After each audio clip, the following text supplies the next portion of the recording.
Bonjour à tous et à toutes, je suis très heureuse de vous retrouver pour ce bilan créatif du mois de février. Nous sommes actuellement le lundi 4 mars et j'ai dû me mettre un petit coup de pied aux fesses pour tourner cette vidéo en me disant que ça n'aurait plus aucun sens parce que plus j'attends et plus j'avance sur mes projets, moins c'est un bilan de février. Donc ça y est, je me suis motivée, j'ai posé ma caméra, j'ai rassemblé tout ce dont je voulais vous parler et je vais pouvoir me lancer. Vous allez voir que finalement il y a assez peu de projets que je vais vous présenter dans cette vidéo, mais il y en a quand même quelques nouveaux et surtout qui ont pas mal avancé. Je me lance tout de suite avec une toute petite partie crochet et un projet que j'ai déjà mentionné plusieurs fois sur cette chaîne puisqu'il s'agit du sac à main Shanty de Hanabe que j'avais commencé. Je vous en avais parlé déjà plusieurs fois. La dernière fois que je vous en avais parlé, j'étais en train de finir mes grannies et je vous avais expliqué tous mes déboires avec les grannies puisque j'en avais fait 6 au départ et que quand je m'y étais remise quelques semaines plus tard, je m'étais aperçue que ma tension avait complètement changé et que les nouveaux que j'étais en train de faire étaient beaucoup plus gros que les anciens, donc j'avais tout repris depuis le début. Ça y est, j'ai terminé tous mes grannies, ils sont tous à peu près à la même taille, j'en ai bien actuellement 12 et non seulement je les ai terminés, mais en plus j'ai commencé à les assembler et alors ça, franchement, ça fait plaisir. Dans le kit que j'avais acheté sur le site de Hanabe Crochet, il y avait le petit fond de sac avec des trous tout le long du fond et donc j'ai commencé à coudre mes grannies, à coudre les côtés des grannies ensemble pour faire un tube qui est ensuite assemblé sur le fond du sac. Donc ça c'est la première étape. La deuxième étape c'est qu'il va falloir que je fasse exactement la même chose avec les 6 grannies suivants et que je les assemble à ceux qui sont déjà accrochés sur le fond du sac pour monter encore un petit peu. Et ensuite, je pense qu'il y aura quelques rangs de crochets supplémentaires pour terminer le sac. Je dis je pense parce qu'il manque quelques explications écrites sur le patron pour que toutes les étapes sur l'assemblage du sac soient bien claires et c'est ce que je trouve un petit peu dommage. C'est clairement pas un patron pour débutants. Si vous avez jamais fait de crochet, vous lancez pas là-dedans parce que ça va être un petit peu compliqué, il va y avoir un petit peu de gymnastique mentale à faire. Pour réaliser les grannies, au départ, j'ai regardé des vidéos et des tutos YouTube pour voir comment faire parce que vraiment je comprenais pas comment faire les brides, les demi-brides, les doubles brides, etc. Juste avec les explications, pour moi c'était un peu trop flou, donc j'ai dû regarder des vidéos YouTube. Et là, sur l'assemblage du sac, je suis en train de me poser pas mal de questions parce qu'il n'y a que 2 lignes qui sont écrites sur comment assembler le sac. Et ça ne va pas avoir le même rendu si je suis juste les explications écrites que ce qu'il y a sur la photo. Parce que en suivant juste les explications écrites, en gros, la dernière étape qui est donnée, c'est de coudre les grannies sur les précédents qu'on a mis en place et c'est tout. Mais sauf que sur la photo, il y a beaucoup plus de gris sur le dessus du sac. Et donc je pense qu'il manque une ou 2 étapes où elle me dit de refaire X tours, soit en maille serrée, soit en demi-bride pour terminer le sac. Donc il va falloir que je vois comment je fais pour que ça ait à peu près le même rendu parce que j'aime bien l'idée que en fait ça se termine pas juste sur un granny comme ça posé directement dessus mais qu'il y ait un petit peu plus de fil sur le dessus du sac pour lui donner encore un petit peu plus de hauteur. Je pense que ce sera plus joli. Surtout qu'il y a une chaîne ensuite à accrocher, donc je pense qu'il aura un plus joli tombé si c'est fait comme ça. Donc je trouve ça un petit peu dommage. Les explications pour moi ça manque un petit peu de clarté, ça manque un petit peu de détails.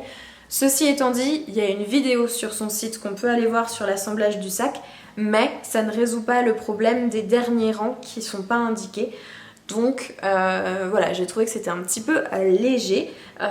Peut-être aussi que c'est justement que c'est juste que parce que j'ai très peu fait de crochet dans ma vie, que je suis encore débutante, je me pose trop de questions et que j'aime bien être vraiment extrêmement bien guidée et que toutes les étapes soient très détaillées pour que je vois bien où je mets les pieds.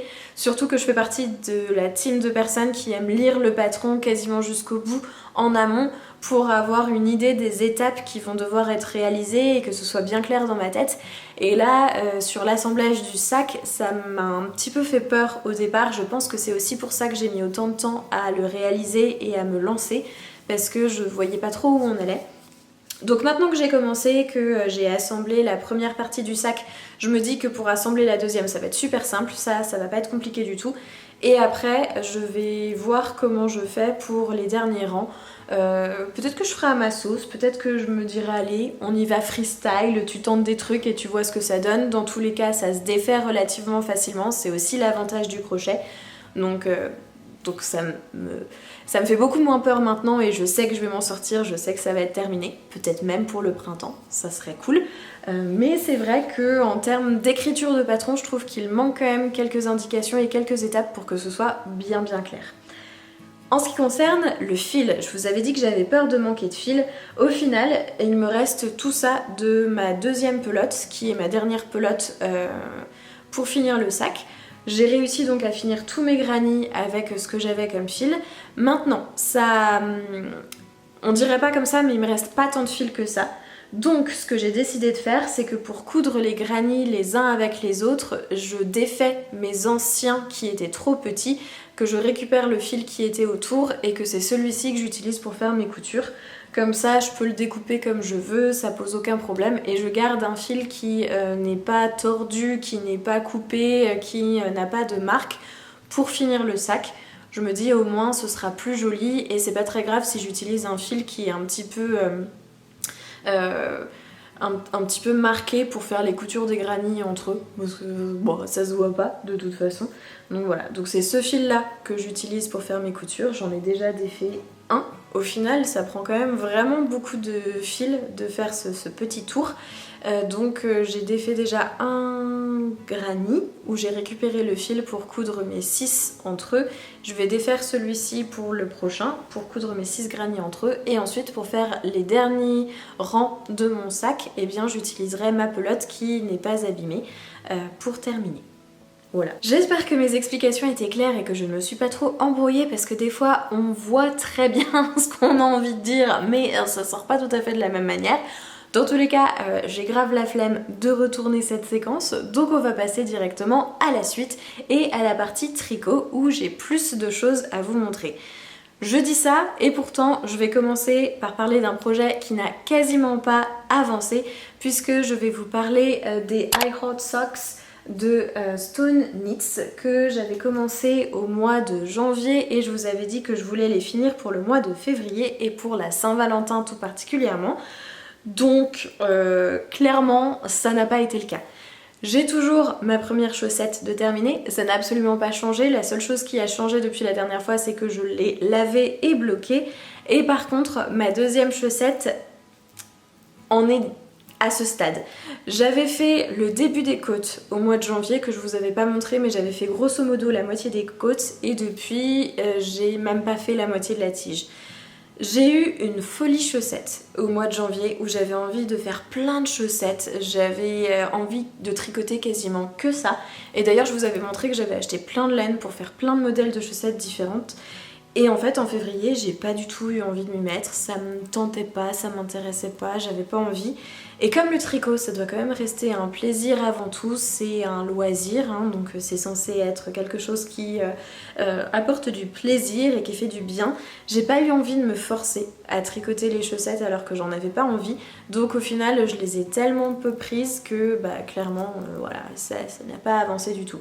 J'ai dû faire 10 rangs par-ci, 10 rangs par-là, j'ai dû y toucher 2 fois et à chaque fois tricoter peut-être 30 minutes dessus et me dire ouais non en fait j'ai pas envie de continuer, j'ai envie de faire autre chose. Donc voilà, ça n'a pas avancé. Peut-être qu'elles seront finies au mois de mars, peut-être pas, peut-être que je les reprendrai que plus tard. Dans tous les cas, j'aime toujours autant ce modèle, je les trouve absolument magnifiques, donc elles seront finies un jour, ça c'est sûr. Mais pour le moment, elles sont rangées dans un sac à projet et elles n'avancent absolument pas parce que j'ai pas envie de les tricoter. Voilà, donc comme j'ai pas envie de me forcer, bah ça reste comme ça et je vous en reparlerai je pense quand elles seront terminées parce que là vu les avancées que je fais en ce moment ça n'a pas de sens si je continue de vous montrer des trucs comme ça. Mais juste pour vous dire que bah, des fois aussi ça arrive je pense pour tout le monde qu'il y ait des projets qui nous motivent énormément au départ et puis qu'on ait des moments de mou et de flop et puis que ça n'avance plus, bah, c'est pas grave, faut pas se forcer. Enfin, moi c'est ma philosophie, en tout cas, j'ai pas envie de me forcer. Je sais que ce sera fini un jour, elles me plaisent toujours autant, mais en ce moment c'est pas des chaussettes que j'ai envie de tricoter, donc je préfère me mettre sur des projets qui me motivent vraiment et pour lesquels je prends vraiment du plaisir en ce moment. Et quand j'aurai envie de refaire de la chaussette, bah là, vous inquiétez pas, c'est ce modèle-là que je reprendrai en premier. On passe maintenant au projet terminé et il y en a qu'un seul pour le mois de février. Et vous ne serez absolument pas surpris si je vous dis qu'il s'agit de mon Whitmore Sweater de Amy Loden que j'ai dû terminer dans les 4 premiers jours du mois de février. J'avais tellement hâte de le porter que j'ai tricoté que ça tous les soirs jusqu'à ce qu'il soit fini. Et pour vous dire à quel point j'avais hâte de le mettre, une fois qu'il a été terminé, je ne l'ai même pas lavé ni bloqué, j'ai commencé à le porter directement. Je l'ai mis 2-3 fois et ensuite je me suis dit bon allez c'est bon, maintenant que tu es un petit peu rassasié de ce pull, que tu as pu le mettre, tu peux maintenant t'en passer pendant 3 jours et le laver, le bloquer avant de le remettre. Mais vraiment j'étais absolument ravie de ce patron, encore une fois que je trouve ultra simple, la dentelle est hyper addictive et pas du tout compliquée à réaliser. Et une fois qu'on a fini la dentelle, il s'agit simplement de faire du jersey endroit pour les manches. Moi j'avais modifié la fin, je vous l'avais dit, j'avais fait plus de diminution que préconisé pour avoir le côté bien ballon des manches à la fin. Et on termine ensuite par des côtes 1-1. Et pour le corps c'est exactement la même chose, du jersey endroit, il doit y avoir quelques diminutions sur le dernier rang pour resserrer un tout petit peu le corps. Et ensuite des côtes 1-1 pour finir. Bref, absolument rien de compliqué, un modèle vraiment très simple, hyper bien expliqué, avec aucune hésitation possible, donc complètement accessible aux débutants. Et j'adore le combo de laine que j'ai choisi. Donc pour rappel, j'ai utilisé le coloris Sugar Baby de chez Woolyette pour le mohair que j'ai associé avec du mérinos de laine amourée qui est les ronronnements de pâte en rond. Bref, un combo absolument parfait, un pull que j'adore qui est vraiment super joli et je vais pas m'étaler 453 ans sur le sujet parce que je vous en ai déjà parlé amplement dans les vidéos précédentes, mais je voulais juste vous le montrer pour vous dire que ah ça y est, il est terminé et que je l'adore et que je l'ai déjà porté plein de fois et que je vais continuer de le porter parce qu'il est trop beau. Une fois mon Whitmore Sweater terminé, j'ai pas eu envie de m'arrêter en si bon chemin et donc j'ai monté directement un nouveau projet dont je vous avais déjà parlé d'Hélène que j'avais acheté au CSF pour le réaliser. Et j'ai donc commencé à tricoter la blouse Charles de Johanna Gerisch ou Colibri by Johanna sur Instagram et j'adore ce modèle.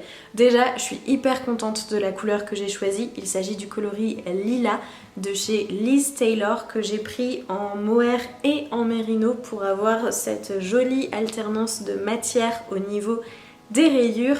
Et en plus, le patron est extrêmement bien expliqué et extrêmement simple à réaliser et ça, c'est pareil, ça fait toujours plaisir.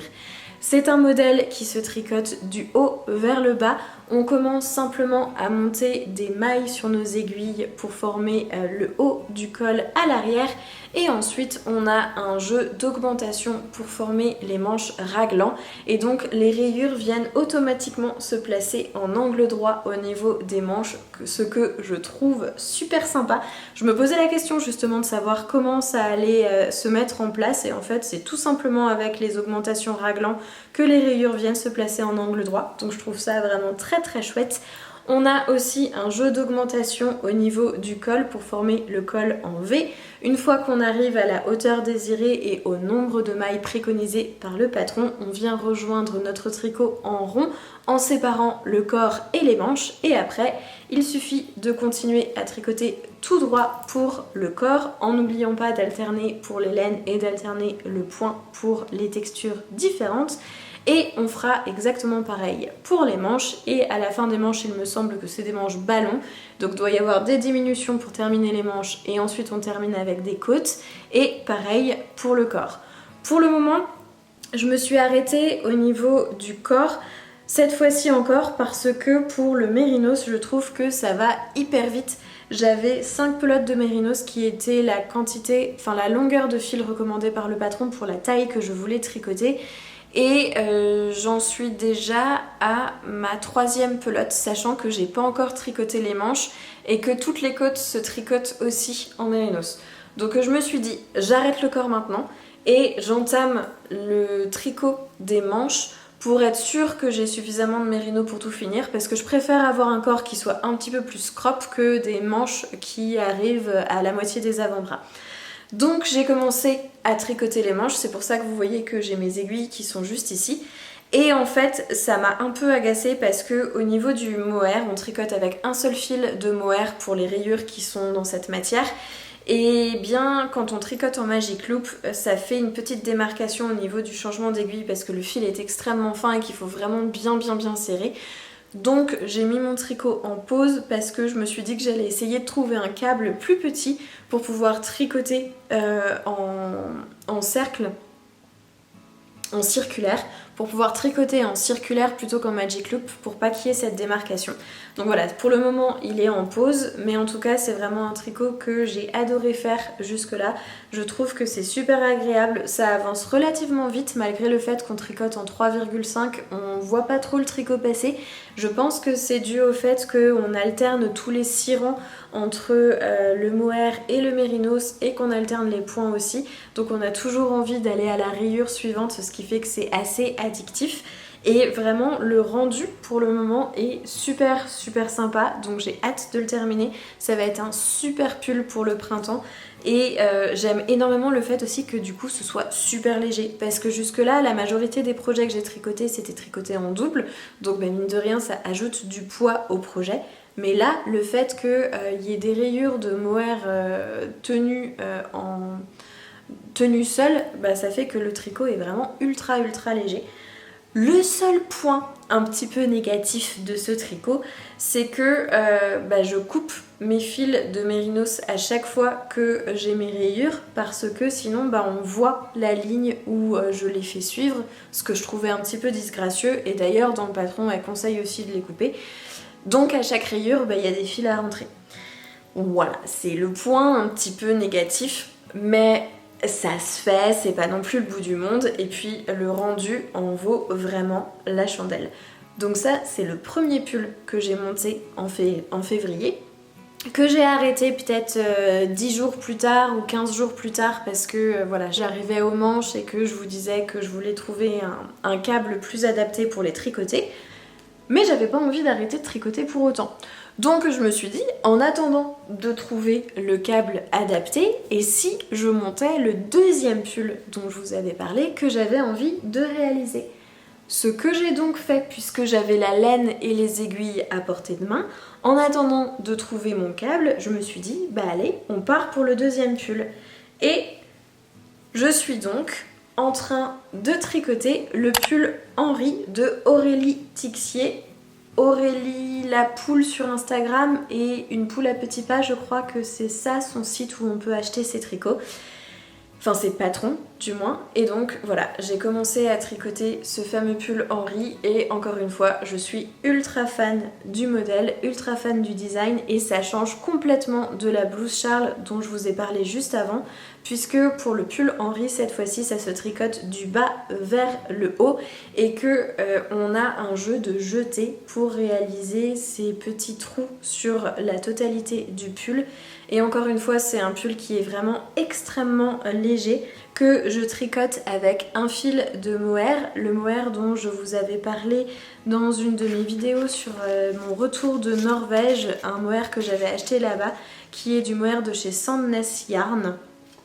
Et je le tricote tenu en double cette fois-ci avec de la laine de chez Holst Yarn, le coloris écru, qui est une laine composée à 55% de laine et 45% de coton et qui est donc très fine. Donc les deux fils tenus ensemble ça donne quelque chose de relativement fin, ce qui fait que le tricot reste très léger je trouve. Et cette fois-ci ça avance vraiment extrêmement vite puisque je tricote avec des aiguilles 4,5. Donc par rapport aux 3,5 dont je vous parlais avant pour la blouse Charles, bah ça c'est encore plus rapide à faire. Et encore une fois, ça reste relativement addictif puisque tous les 3 rangs, on a les jetés à faire pour former les petits trous. Et donc bah, ça avance très très vite. À chaque fois, on a envie de continuer pour voir les trous suivants apparaître, etc. Et là, j'arrive bientôt au moment où je vais devoir former le volant puisque sur le pull Henri, il y a un joli volant qui vient se placer sur la poitrine. Donc je vais arriver au moment où je vais faire le volant et on va commencer à faire les diminutions pour creuser au niveau des manches et pour l'encolure aussi.